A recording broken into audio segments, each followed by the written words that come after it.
ជាមនុស្សស្រីបកាយខាងរកស៊ីតមកមុខគឺអត់គ្រប់គ្រាន់ទេត្រូវតែស្អាតឆ្លាតរឹងមាំហើយចំណាប់ចំនួនខាងចក្រានជើងឆ្នាំទៀតទៅល្អ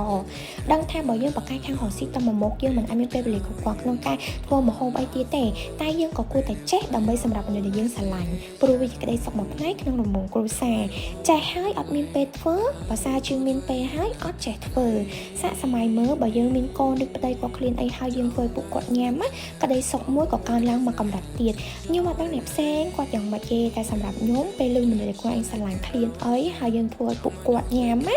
ពេលដែលគាត់ញ៉ាំហើយគាត់អញញឹមអារម្មណ៍នេះគឺជាក្តីសុខធំបំផុតសម្រាប់ខ្ញុំព្រោះពេលខ្លះយើងគិតថាមានលុយនឹងសប្បាយចិត្តតែពេលខ្លះលុយអាចទិញក្តីសុខមួយចំនួនបានទេព្រោះក្តីសុខខ្លះត្រូវយកបេះដូងនិងក្តីស្រឡាញ់មកបង្កើតអញ្ចឹងវីដេអូមួយនេះមិនមែនខ្ញុំប្រអាប់បងមកស្រីៗគាត់អត់ចេះធ្វើម្ហូបទេណាតែជាអ្វីដែលខ្ញុំចង់ចែករំលែកតែញ៉ាំអីក្រៅគឺជាក្តីសុខមួយផ្នែកតែក្តីសុខដែលយើងធ្វើឲ្យមនុស្សខ្លួនឯងស្រឡាញ់ដោយផ្ទាល់អារម្មណ៍ពីរហ្នឹងគឺខុសគ្នា